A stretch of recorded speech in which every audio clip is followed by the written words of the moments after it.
Assalamualaikum dan salam sejahtera. Pada kali ini kita akan membincangkan soalan final sesi Desember 2016, soalan yang berkaitan dengan venturimeter. A venturimeter with 20 cm diameter inlet and 12.5 cm throat is lead with its axis horizontal is used to measure the flow of water. The mercury manometer shows 87.8 cm.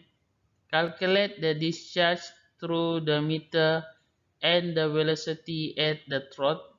Take CD equal to 0.98.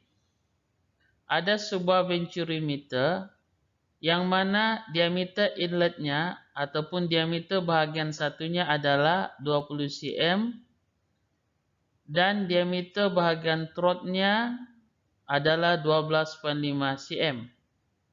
Manakala perbezaan ketinggian merkuri di dalam manometernya adalah 87.8 cm. Dan kita diminta untuk mengira kadar alir Q dan halaju pada bahagian throat, yaitu pada bahagian 2. Maka kita kira dahulu luas bahagian 1. Luas bahagian 1 sama dengan pi d square over 4 sama dengan pi darab diameternya 20 cm sama dengan 0.2 meter kuasa 2 kan bahagi 4 sama dengan 0.03142 meter persegi.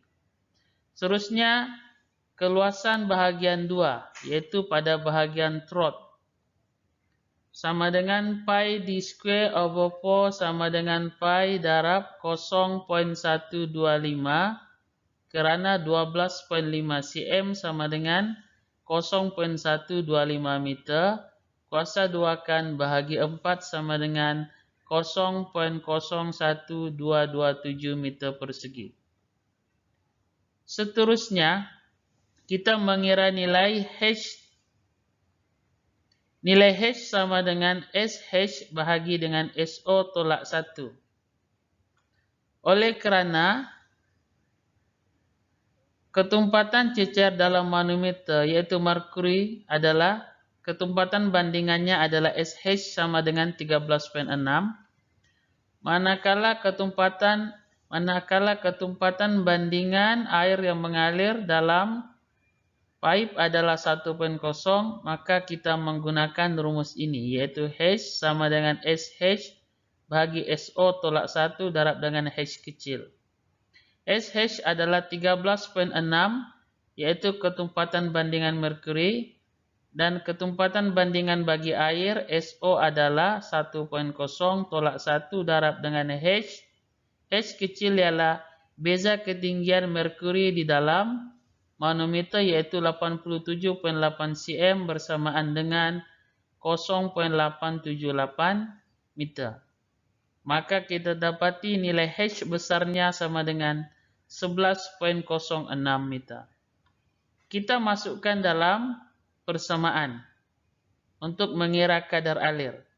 Maka kadar alir dalam venturimeter ini adalah Q actual, kadar alir sebenar sama dengan CD bekali kadar alir ataupun discharge coefficient sama dengan E1 darab E2 bahagi puncak kuasa E1 kuasa 2 tolak E2 kuasa 2 darab dengan puncak kuasa 2 kali dengan graviti kali dengan H besar. Nilai CD adalah 0.98, nilai E1 0.03142 dan nilai E2 adalah 0.01227 dan nilai graviti adalah 9.81 dan nilai H besar ialah 11.06. Maka sama dengan 0.98. Bahagian dalam kurungan ini kita selesaikan, kita dapat 0.003855 per 0.02893 Dalam punca kuasa ini kita selesaikan, kita dapat 14.73. Kita darab ke semua nilai ini, kita dapat nilai kadar alir sebenarnya ataupun Q actual sama dengan 0.1924 meter padu per saat. So inilah nilai kadar alir di dalam benturimeter ini ataupun di dalam sistem pipe ini. Seterusnya kita diminta untuk mengira hal laju, yaitu hal laju di bahagian trot V2. Maka V2 sama dengan kadar alir dibagi dengan luas bahagian 2. Kadar alir sama dengan 0.1924. Luas bahagian 2 adalah 0.01227 bersamaan dengan 15.68 meter per saat. Maka hal laju pada bahagian 2 ataupun V2 adalah 15.68 meter per saat. Sekian, terima kasih.